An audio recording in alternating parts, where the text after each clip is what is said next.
It's time to accelerate. Hi, I'm your host, Andy Paul. Join me as I host conversations with the leading experts in sales, marketing, sales automation, sales process, leadership, management, training, coaching, any resource that I believe to help you accelerate the growth of your sales, your business, and most importantly, you. Hello, and welcome to Accelerate. I'm really excited to talk with my guest today. Joining me is Tim Sanders. Tim is the author of 4 books, including the New York Times bestseller, Love is the Killer App, How to Win Business and Influence. But today we're going to talk about his latest book, Dealstorming, the secret weapon that can solve your toughest sales challenges. Now, most everyone who listens to the show is probably aware of how the sales environment has changed over the past 15 years, how it continues to rapidly evolve. More competition, less differentiation, busy, distracted prospects, pre-educated prospects. You toss into this mix the requirement to sell large, complex deals, and it's no surprise that many sales teams get stuck. And it's no surprise, actually, that small enterprises and startups trying to sell big deals find the challenges to be the most daunting. But our guest today, Tim Sanders, has written an interesting new book about the process he developed through his experience and research to help seller and buyer alike actually get unstuck and across the finish line. And Tim, welcome to the show. Andy, glad to be with you. So take a minute, introduce yourself. How'd you get your start in sales, and how'd you get to the point of writing this book? Sales has been a lifelong thing for me. I got my first sales job in the 70s. I was a sophomore in high school. I sold radio for a little FM station in Clovis, New Mexico. And it intrigued me, this whole process of B2B sales, pitching, closing, prospecting. So pretty much for my career, I pursued that. I went on to sell for Discovery Channel. I was one of Mark Cuban's first employees at AudioNet, his startup that became broadcast.com. After he sold that company to Yahoo, I went to Yahoo with the acquisition. I led the ValueLab, which was the SWAT team for big deal opportunities or big account crises. I became the chief solutions officer by 2001. For the last decade, I've been consulting with all types of B2B companies on how to improve their ability to get unstuck or to save key accounts through the process I call Dealstorming. Right. We're going to talk about that. So interesting, you talk about ValueLab sort of being both sides of the coin, right? Both sort of opportunistic as well as sort of a rescue mission. Right. And which one was it more frequently? I think we were more about new business, but what happened for us is we had a key account opportunity with P&G. Mm-hmm. For those of you in sales, you know what that stands for, Procter and Gamble. Procter and Gamble. We had an issue with P&G around a misunderstanding having to do with pricing. We've all had those. This particular situation, though, bubbled up to the number 2 person reporting to the CMO, who basically put the kibosh on a multi-million-dollar existing program. This was in late 2001. Because they didn't like the pricing? This guy got stuck on this ethics thing where he was just really ticked off that he thought he'd been lied to. Mm-hmm. And so he was going to make an example out of it and move the entire account over to AOL Time Warner, our bitter rivals. Right. And so it was a unique opportunity for us to go in and, first of all, I can't solve this issue of the perception of lie. We had to work that out on an interpersonal basis. But what we had to do was use the ValueLab research facility to create a really good A/B for them to understand how much performance they lose by moving to AOL Time Warner by spite. And it had to be more than 20% performance for this guy to get over it. So that was really unique. So we kind of backed into proving value to save an account. And after that, it kind of changed my job. And so within about 6 months, one of our founders, Jerry Yang, had come up with an idea that we needed the wolf. You've seen the movie Pulp Fiction, right? So the wolf. Right. So the chief solutions officer, that's what I did. So basically, I worked on big opportunities / big crises because what we learned, Andy, is it's the exact same process. There is no different process in collaborating around winning a new piece of business or bringing back a key account that's gone away or in danger of going away. So, we know now the sales environment has changed. I talked about it in the open. It's diverse, dispersed, hyper-competitive, rapidly commoditized. It seems like the whole process of selling a big deal becomes, an order of magnitude more difficult, especially if you're a smaller company. Exactly. Now, I will say though, for those of you on the call, our podcast that are listening, that are smaller companies, later on, I'll explain to you how this deal storming process, although it was developed in enterprise, works spectacularly for you in the LinkedIn world we live in today. But let's back up, Andy, and talk about this changing sales world we live in. The way I like to frame this is that when you make a sale in B2B, you do it by traversing 4 levels. Like, think about it like playing a video game. The first level of the sale is contact. That's where you get through to decision makers, influencers, or informers. They give you the lay of the land. You begin to understand the influence map. You make that first contact, which gives you enough information to get to the second level, which is conceive. So based on the information you've attained, plus what you know about your company's capabilities, you begin to conceive of the deal. That could be either a product, a customization of a product, a combination of products, maybe a cross-selling combination, or even a combination of your products and services of a third party. But regardless, the conceive level is really important. I mean, this is where we spend our time in our solution selling, really figuring out that win-win. So in the conceive level, you got to figure out what's going to ROI for the customer. The third level is the convince level. That's where you have to convince them that they need to change the way they do business. Because we don't sell products and services, we sell change. Exactly. Right? So you convince them that the problem is so bad, they need a painkiller, and you're the best painkiller available to them. And then the final level is the contract level, and that's where you get a signed binding agreement. Every level is harder. Contact is harder because no one returns phone calls or emails. Mm-hmm. You can't drop in. It's harder than ever to figure out what that influence map looks like, so you got to be a hacker. That's why social selling has become such an innovation. The conceive level is harder than ever because there's so much more pressure on organizations to reduce cost of ownership, increase governance. So now we're not just selling to one person. We're having to lobby to a committee of people, all with different agendas. The CEB, Corporate Executive Board, calls it the 5.4 problem, right? 5.4 decision makers. So we have to navigate that through the conceive and convince levels. And the biggest problem I see with the convince level is that the client does their own research. And we get in so late in the process, they have almost no nothing surprises them anymore, right? Their tolerance for however we cleverly illustrate our value is going up. So the shelf life for every one of our creative, persuasive devices is going down. And then, of course, contracting remains very difficult, especially in a world of increased scrutiny over contracts, and in a world, too, where time is not on your side because of the merger acquisitions environment. So at every step of the way, Andy, it just gets more and more complicated, putting more pressure on us to become more innovative, to solve these problems faster than our competition. Well, and that's such a key deal, too, right? How do you be innovative to solve it faster than the competition? Right, because that's the sustainable competitive advantage in business right now. It's really. how you, well, and this is, it's how I wrote it. That's what I wrote about in my first book. It's more about how you sell, less than what you sell, in sort of rapidly commoditized environments, right? Right, exactly. So I love the phrase you used, that a done deal is 1,000 problems solved. You know, it is. And that was a big breakthrough for me when I finally realized that, because I grew up in what I call the bewitched generation. So the bewitched, I'm dating myself here. If you're on the podcast, twinkle your nose and solve the problems, right? It's on Nickelodeon now for those of you a little younger. But Bewitched was a world where Samantha came up with an idea, gave it to Darren, he made the pitch, and they won the deal. And it was a world filled with the search for the big idea, the game-changing idea. And we always thought it was that one big idea, that one big thing we would do that would kick the door open and make an account happen. But it doesn't work that way, really. It's 4 levels, dozens of problems per level. And I'll tell you where I came up with this realization. I had a speaking gig where Ed Catmull, president of Pixar, was a co-presenter with me. And I'm backstage just talking to him effusively about how much I love Toy Story. It's one of my favorite movies of all time.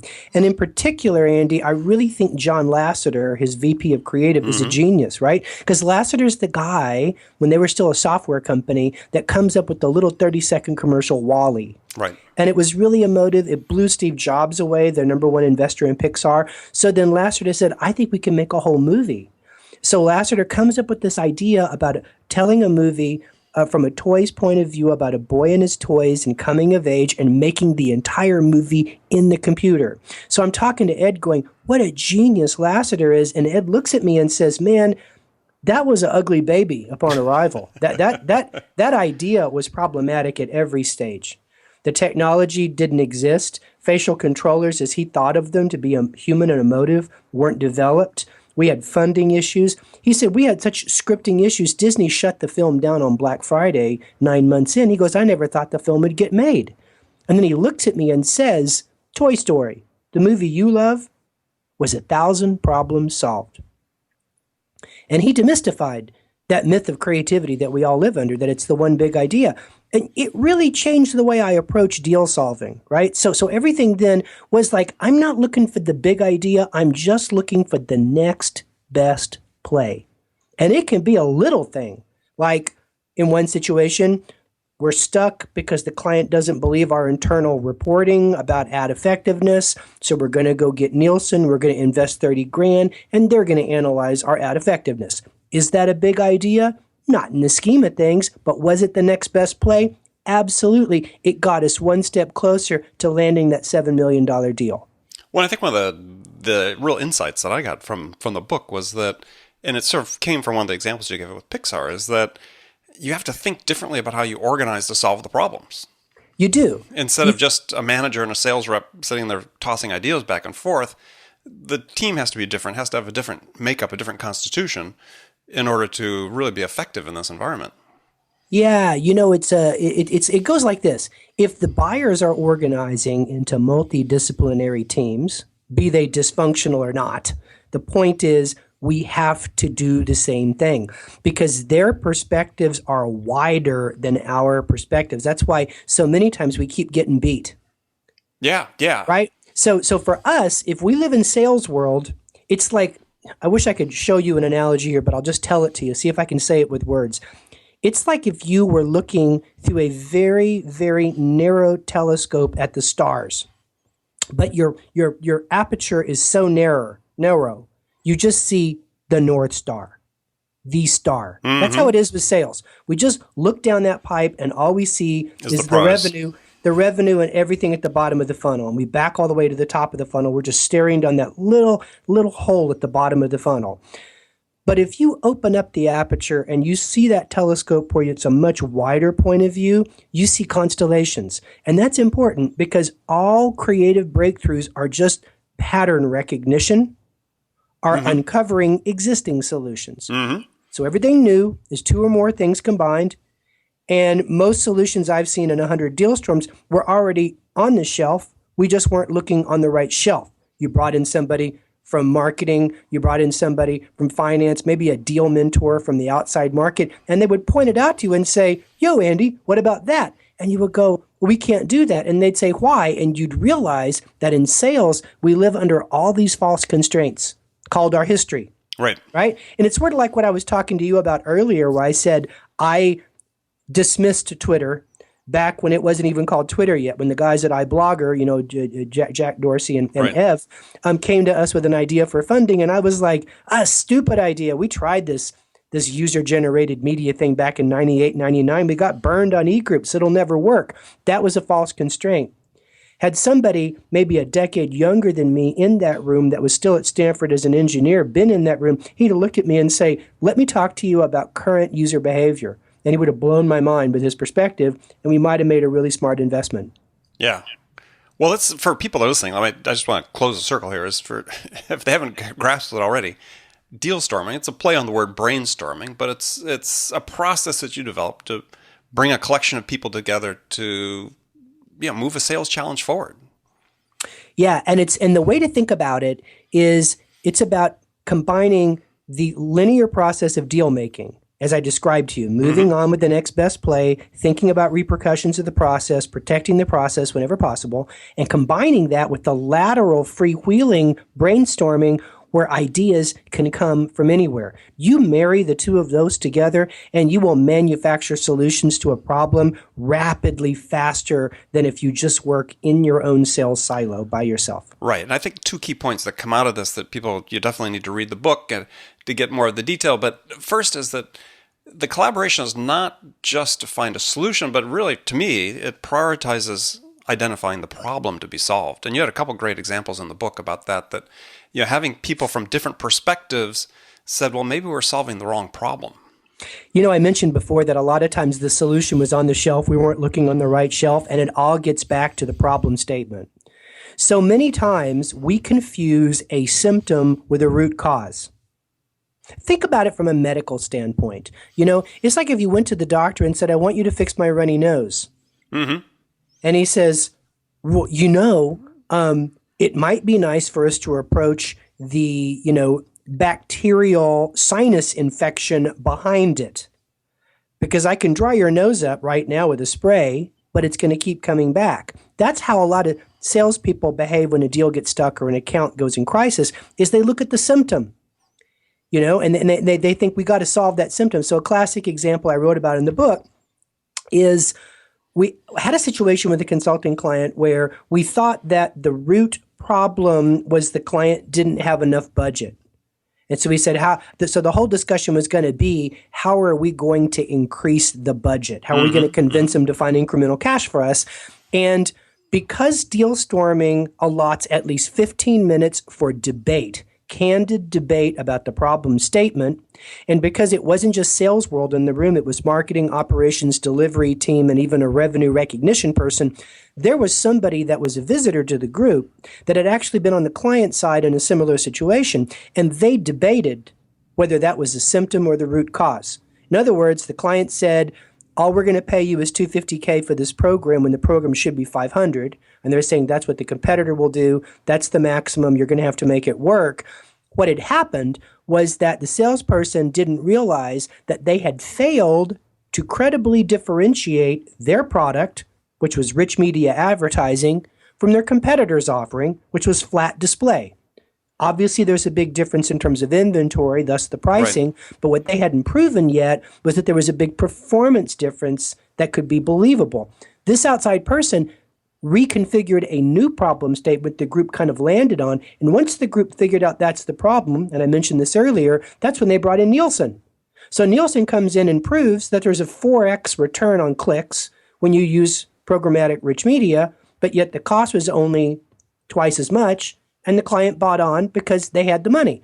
And what's so interesting is that the marketing person who kind of like first debated the problem, she's like, they have $1 billion budget to buy all of advertising. It's like one of the big three automakers. She's like, you're missing the point. We always lead with the discount when we don't see the difference. And so it was really interesting to have that outside perspective, because then it calls into play the problem. So in the book, I talk about the idea that you got to spend 15 minutes finding the root cause of the problem. You could use a variety of techniques, but I love the 5 whys.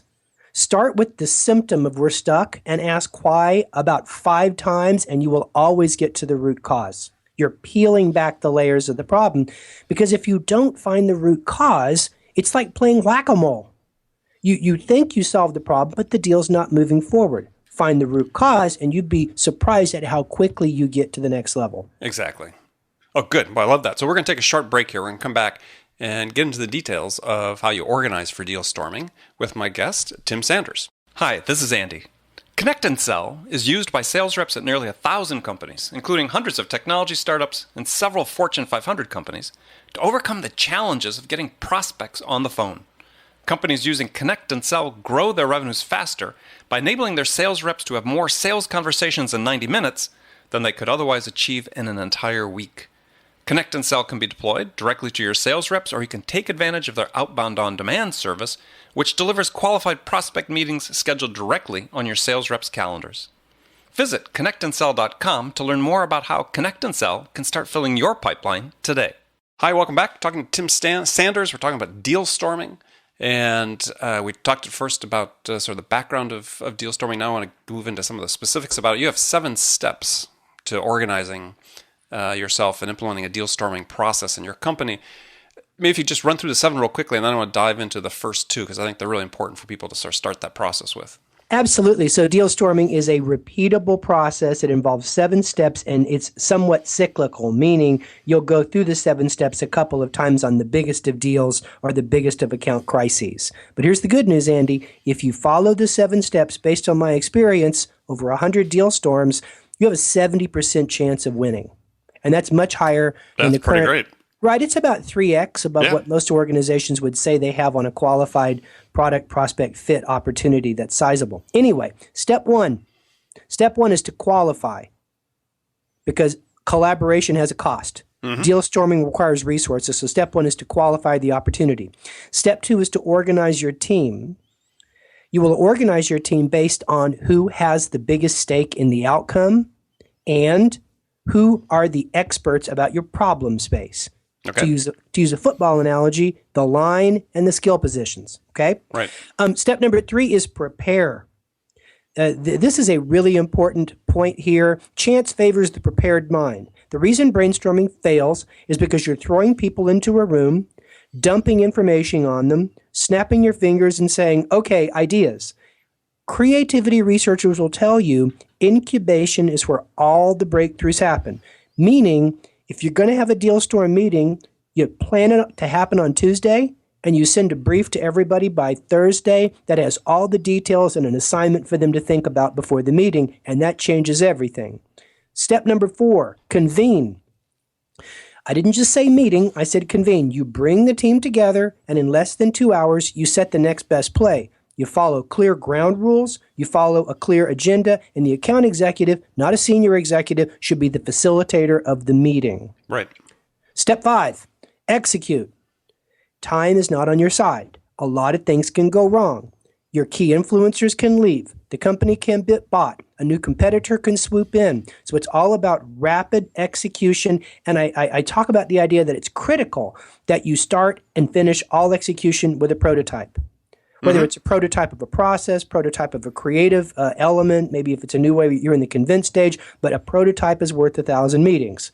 Step number 6, analyze. Analyze whether the play you chose is leveling up, whether you're making progress, whether you need to change your team, whether you need to close down the deal storm, or whether you've won the deal. And then finally, step 7 is to report.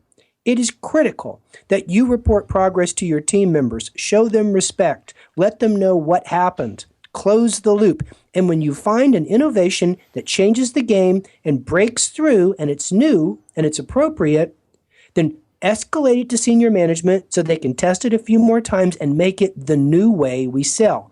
Because the only reason to think outside of the box is to make it stronger, and we do that with reporting. Okay. So let's focus on qualified to start with. So every deal that's difficult doesn't necessarily warrant a deal storm. Right. I mean, you want to create a deal storm that is in direct relationship to the strategic value of the opportunity and its degree of difficulty. So a deal storm can be, I call it the rule of 3. Like 2 people is not a storm. That's just 2 people. But 3 people can, especially if one person is outside of sales, right, that can be a small deal storm. Let's call that, the trio of justice, right? Or even the Fantastic Four. So you might only have 3 or 4 people on what you would consider a medium-sized deal. But it's difficult, but you still think it's worthy of approaching. And it could also be a medium-sized deal in terms of how it breaks you into a new market. As the deal becomes more important, either because of its revenue, because if you're a small company and you're breaking it into a new space, what it means to your reputation and position, as the importance goes up, the size of the team grows. But now, what I really focus on here is it's not about adding dozens and dozens of people. It's about going wider and wider, starting to look beyond the edges of the sales organization. So let's say you're really approaching a big deal. It's really, really important, but it's really, really difficult. You're going to have a lot of perspectives to solve that problem. So you want to say, we'll have a couple of people from sales and we'll start getting these stakeholders from all the adjacent places, right? So we're going to get somebody from marketing. We're going to get somebody from the delivery operations team. We might bring somebody in from finance. We may bring in a customer champion or a partner that's strategic to us, and we're going to create that wide team. I call it the Justice League at that point. Mm-hmm. But you're going to qualify against that simple formula: strategic value times degree of difficulty equals a score. And in the book, I have a table for this, right, so you can look at it. But one thing I'll say is, as you qualify the team and you decide how many you're going to have on it, a really good thing I read is research that says it's always one fewer person than you think you need. Because here's the challenge. the more diverse perspectives you bring together, the more fault lines you have to manage, okay? Because everybody's got their own agendas. So you're bringing all these people together, it's a little harder to get everybody to go from me to we. But you can do it. But just remember, you get too many people in the room, you could be as dysfunctional as your buyers. Right. Now, one of the key things, though, is that you do have instances, though, where your sales process is being properly applied. A Dealstuck, it doesn't necessarily warrant bringing the cost of bringing these resources together to do Dealstorm. Right. I mean, sometimes it's either you're going to need to try it with a different target. You're going to need to try it again with by questioning your existing collateral or information. And sometimes you need to shut that dude down. It's stuck. It's not going to happen. So there is that part of the qualification process. But I think the key is if it's important, if you're using this sales process and you're stuck, you may see it as an innovation challenge, that your existing sales process has become somewhat antiquated in one of those levels. And that's really when Dealstorming can make a huge difference, not just on the deal at hand, but maybe the future of your company and how you go to market. Exactly. Okay, so the next step then is to organize. That is correct. Now, this is a really important step. So I mentioned before, as you organize the team, so let's say you've said it's a big opportunity, which means that we're probably going to have 6 to 8 people from at least 3 disciplines. Just making this up as an example, the critical question you have to ask yourself is, who has the biggest stake in the outcome of this deal? That could be someone who has to do the work. That's usually has the biggest stake in the outcome. Right. It might be someone who it impacts on with respect to their goals. So, for example, for your branding, marketing, research group, sometimes winning a strategic deal has a huge impact on everything they're trying to do to position the company in the market. Sometimes a deal has a huge impact on your finance function around things like pricing, revenue recognition, etc. But I want you to think of these stakeholders as the blockers and the tacklers. They're going to be your most engaged people. They're going to have information from the edges you've probably never heard before that is not in Salesforce or your CRM. They're going to be really valuable team players. Then the second part of it is you're going to bring in a few experts about what you think your problem space currently is. They might have already sold to this kind of company, maybe sold to this exact company. They might be an executive who's had a similar situation with a problem like this. Or maybe if you're stuck in that conceive level, they're experts on your product, services, or ROI formulas that can really help you get unstuck. But you're going to bring a few of these experts in. Think of them as the skill positions: receiver, running back, quarterback. But you got to have them all. Because, Andy, if you only have the skill players, you have no context, and you're going to make a lot of mistakes out of expertise. If you only have your blockers and tacklers, you may not have that overarching perspective that can notice a pattern or notice 2 objects that can be put together to set the next best play. All right, so I agree 100%. So for people listening to this, is first role you're going to fill is somebody that's the problem owner, as you call it, and it's somebody that's not a manager.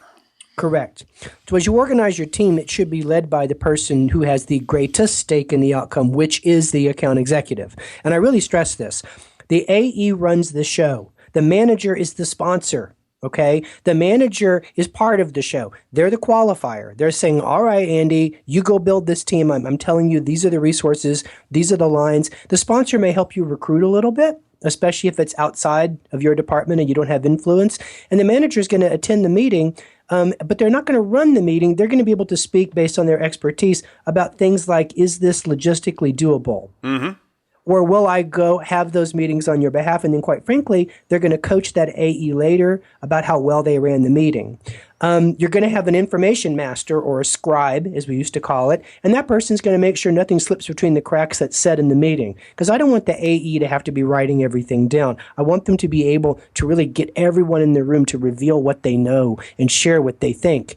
And so we've gone through the roles. So there's the AE as problem owner, there's the manager as sponsor, there's the information master as scribe, and then everyone else, we call them resources, because they're just bringing ideas and they're bringing in the willingness to do work to the project.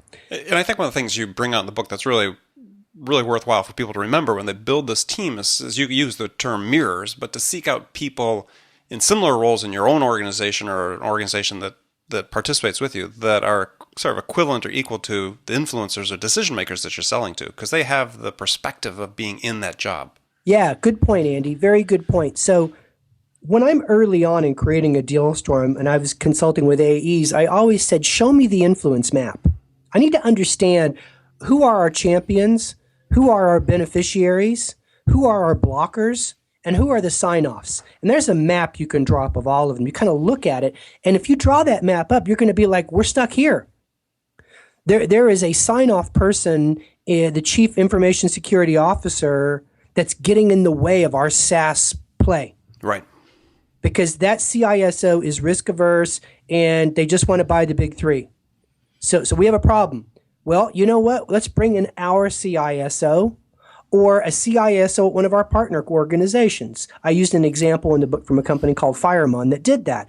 And it's like a Vulcan mind meld where that CISO comes in and says, well, what you guys don't understand is how a CISO reports. Do you realize that we don't report like you would think to the CTO?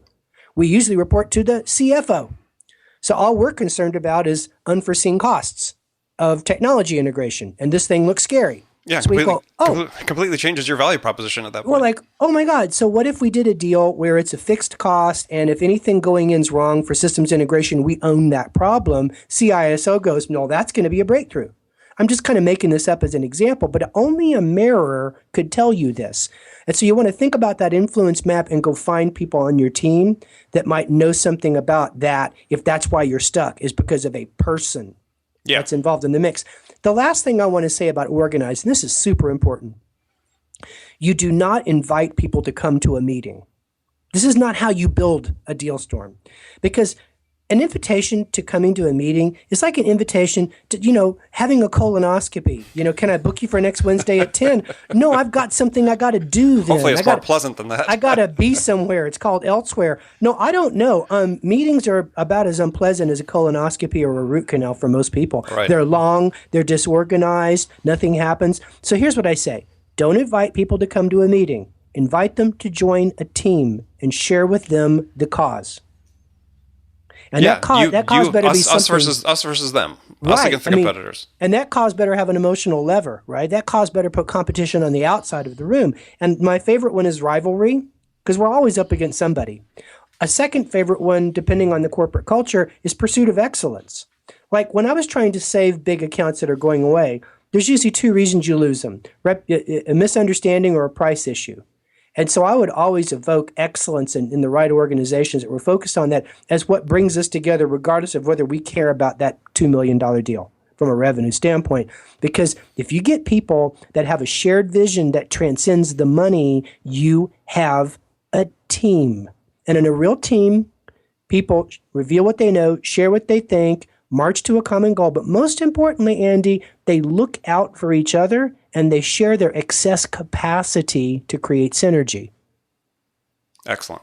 Love it. Love it. Well, for people, we're going to give you information in just a bit about where you can find out more about the book and to get your hands on it. It's really, I think, an important, essential read for anybody that's working with major accounts or big deals these days. So we're going to move to the last segment of the show here. I've got some standard questions I ask all my guests, and the first one's really a hypothetical scenario I pose, which is, and you're the star of that show, is that you've just been hired as a new sales leader at a company whose sales have stalled out. So what two things could you do the first week on the job that sort of have the biggest impact? I'm going to go Columbo inside that company to find out what its capabilities really are. Because usually when sales go really south, there's only two reasons. They've lost sight of their product prospect fit, or their sales process is obsolete against the market opportunity. Mm-hmm. So step one is always to figure out what is our product prospect fit. And I'm going to go beyond the products or services. I'm going to go to the history of them, the stack, the technology or the intellectual property stack that sits behind them. Mm-hmm. And I'm going to try to understand more about the existing partnership chain. So that's step number one. And I really believe it's the most important step. It reminds me of the Abraham Lincoln quote, however it really was said, that if I had 6 hours to chop down a tree, right, I'd spend 4 hours sharpening my axe. Right. And then the second thing I would do is I would have a lot of discussions with key customers, with my salespeople right by my side, not to belittle them, to understand their purchase user experience. Because that's going to help me understand where the process works or doesn't work. And I guess if there was a third step, We would take a look at our competitors' sales process, especially the ones that are outperforming it, and we'd overlay it on the existing process. And sometimes it's like the tide goes out and you can see all the bones, right, on the shore. So those are my 3 steps. Go Columbo. Talk to some key customers, but don't disrespect your salespeople by doing it without them by your side. And then finally, just do a comparison of the sales process with those that are doing better than you. Great answer. Okay, so rapid fire questions for you. You can give me one-word answers or you can elaborate if you wish. The first one is when you're selling, you yourself, Tim, what's your most powerful sales asset? Curiosity. Curiosity doesn't kill the cat. According to Sam Walton, it kills the competition. Right. I ask one more stupid question, and it usually leads to uncovering a real opportunity. Who's your sales role model? Stephen Covey Sr. Seek first to understand, then to be understood. His 7 habits of highly effective people should be called 7 habits of highly effective salespeople. Right. Because everything he talks about is so critical to success in this space.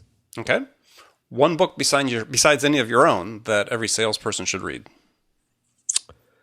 That's a really good question. So let me center on it. I'm going to say Give and Take by Adam Grant. Surprising answer maybe, but here's the idea. If you're an otherish type person, you will gather better information, whether it's inside the company or out in the field. And everything you do that leads to success is about improving the quality of information available to you. Right. Givers get better information than takers, and it's easy for us in sale to remember, think like we eat what we kill, and it's really easy for a salesperson to naturally be a taker. So I like give and take. I think it's a paradigm shift for salespeople. Excellent. All right, great selection. Now here's a tough question. So what music's on your playlist right now? Ooh, yeah, baby. Love that. So I'm really liking the new Mikey Snow. That's the Scandinavian act. They've got a new single called Genghis Khan. Really dig that record. My wife and I just saw Gary Clark Jr. the other night. What an amazing guitarist. He just killed. And let me tell you what is in my car right now. I am listening to a new country record by Old Dominion. They're real progressive, like Florida Georgia Line. Right. I really kind of dig that record. And then I'm still listening to The Weeknd. I kind of got back into that recently, even though there's a little bit too much D&P on it. But he's been on TV a lot recently, so I think that's sort of back in it. Yeah, Tricky's got a new record too. If you guys like down tempo, Tricky's new record is brilliant. All right, I'll have to check that one out. But yeah, good selections. All right, good selection. So last question for you. What's the first sales activity you do every day? I get up and I rehearse the coming day mentally before I check my email. So I learned this a long time ago from Horst Reschelbacher, who was the founder of Aveda, shampoo and aromatherapy. And he always talked about where he found his center of calmness. He said, the rest of the world jumps out of bed and they start the coffee, they check their email, they go on social media, they watch cable news, and they wonder why they're scrambling their brain for breakfast every day. And he doesn't. I mean, he gets up every day and he reads out of a book for a few minutes and kind of centers himself. And then he calls it rehearsing his dance moves. And I do that a lot. I mean, if you think about your coming day, not just your schedule, but the things you're going to try to accomplish, and you kind of think through the hurdles, you'd be surprised how much more resilient you are when you reach those hurdles later in the day. So I'll rehearse it, with good, bad, and ugly and interesting. And then during the day, I always feel that sense of deja vu all over again, to quote Yogi Berra. So just make sure you invest the first 15 minutes of your day in empowering yourself and not handing the keys over to the outside world. And you'd be surprised how much cooler Luke you can be throughout that day. Because it's important, Andy, because emotional intelligence is 35 times more powerful than physical intelligence, and morning determines everything. Got it. Well, great answer. I love it. All right. Well, I want to thank you for being on the show today, Tim. We could have spent 3 more sessions like this talking about this book. So tell people how they can find out more about the book and about you. Wonderful. Just visit dealstorming.net. Dealstorming.net. You can download a free chapter from the book. You can buy the book. If you buy a book, I also give you a 2-hour online video training program to go with it and share with your team. I'm on all the social networks. I am at Sanders Says. So that's my last name, Sanders, and Says like Simon Says. Perfect. Yeah, they'll be on the show notes page for this podcast, so you can get that information if you don't have it beforehand. So again, thank you very much for joining us. Absolutely. Thank you, Andy. And remember, friends, make it a part of your day every day to deliberately learn something new to help you accelerate your success. And one easy way to do that is to make Accelerate a part of your daily routine on your commute, in the gym, or at your morning sales huddle, because then you'll make sure you don't miss any of my conversations with top business experts like my guest today, Tim Sanders, who shared his expertise about how to accelerate the growth of your business. So thanks for joining us. Until next time, this is Andy Paul. Good selling, everyone. Thanks for listening to the show. If you like what you heard and want to make sure you don't miss any upcoming episodes, please subscribe to this podcast on iTunes or Stitcher.com. For more information about today's guest, visit my website at andypaul.com.